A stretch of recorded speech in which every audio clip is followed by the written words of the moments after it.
Welcome back to the Ready to Die channel for another Monster Monday video. I've been gone for a bit, but I'm happy to be back with some new monsters for you. In this series, I present a creature that I have built for Pathfinder Second Edition and delve into the design process for it.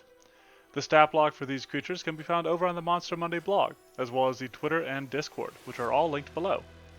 You can also find a Pathfinder First Edition and D&D 5e conversion of the creature in these places as well. Just as I'm returning to the channel, we're also returning to the world of Dauntless for this particular creature. Within the darkened corners of this world, among the sinister shadows, we find the Riftstalker.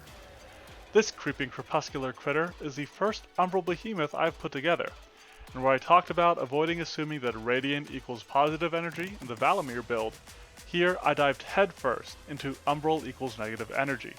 In this particular case, I feel like it fits better, especially with the upcoming rename of Negative to Void in the Pathfinder 2e remaster.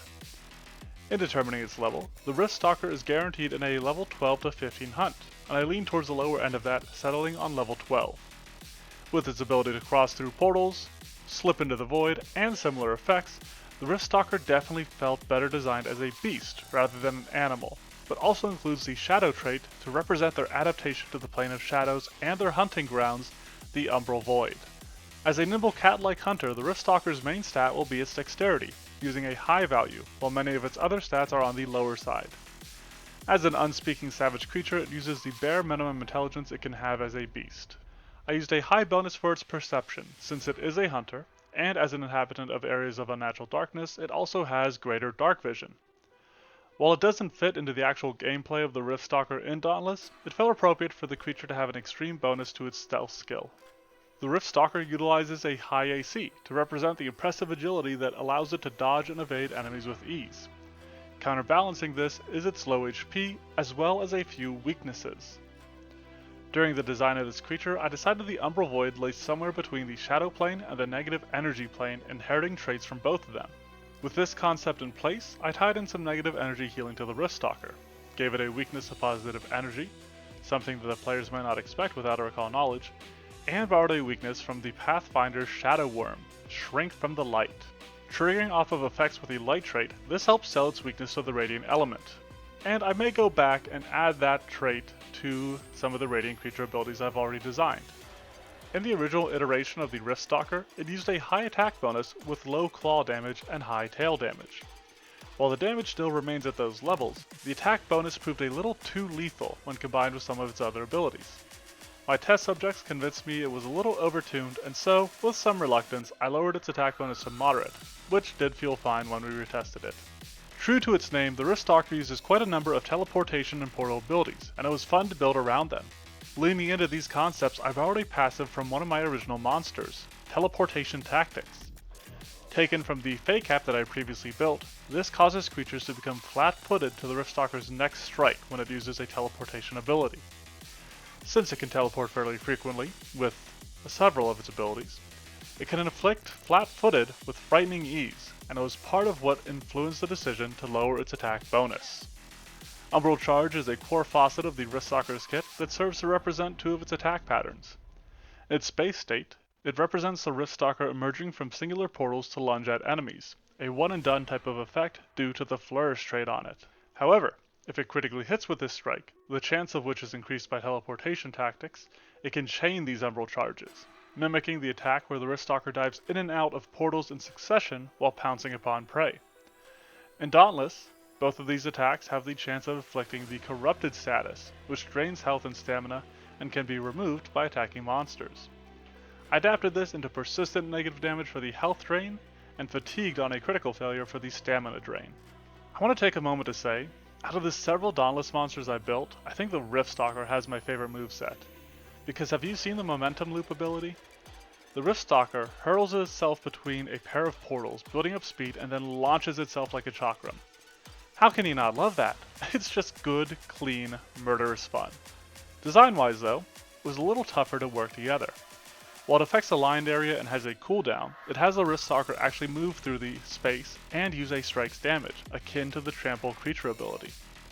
With the fact that it does have a cooldown, I decided to use 2 actions for it and use a high DC, while also adding the Corrupted status to make it a little bit sweeter to use, more attractive to do so.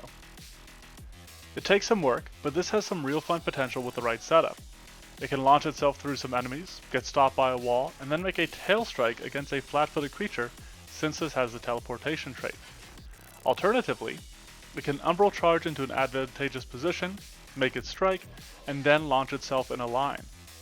Its final big attack is Drag into Darkness, in which the Riftstalker pulls hunters into its umbral void. From within these so-called murder palaces, it launches an array of attacks against its adversaries. The Riftstalker went through 2 tests, and this ability was the main reason why.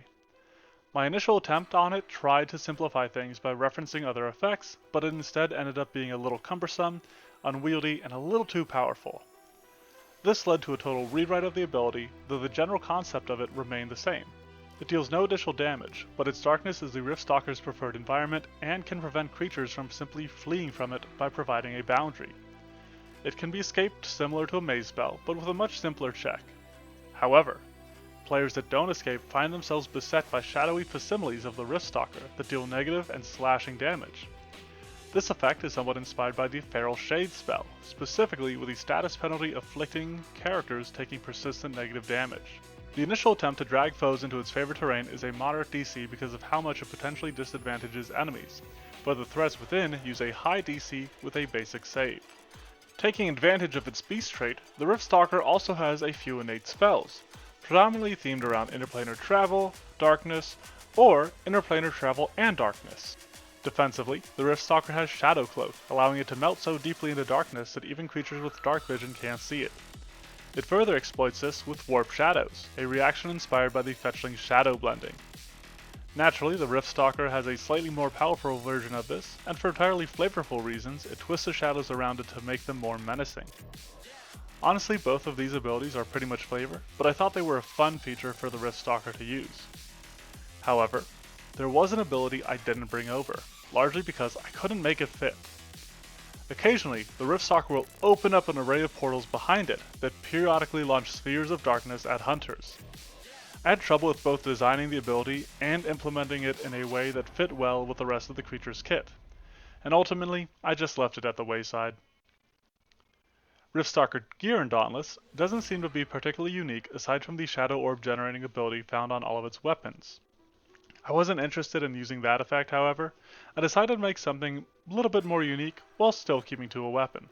A whip fits nicely for the Riftstalker's tail, and the ability to sentence a victim to darkness also matches nicely with the Riftstalker's general theme. However, I felt like I needed to include some manner of a teleportation ability, and was debating between a more offensive effect, like the Laughing Shadow's Dimensional Assault, or a utility effect, like the one I ultimately settled on. And that's the Riftstalker. This dreadful denizen of the deep and dark dives through dimensions to deliver deadly and draining strikes to daring, dauntless do-gooders. It took 2 encounters to hammer everything out, but the Riftstalker is a skirmisher with a twist, one that travels through and between dimensions rather than over land, and can even drag its victims into a shadowy realm. Despite only having a moderate bonus to hit, the Riftstalker remains a fairly consistent striker thanks to teleportation tactics. You can check out the Monster Monday blog and Twitter for the stat block, or hop on the Discord to join the monster making and general tabletop discussions. These posts also include a Pathfinder First Edition version of the monster, along with a D&D 5e conversion. Thanks for watching, and have a monstrous Monday. And let me just say, it's good to be back.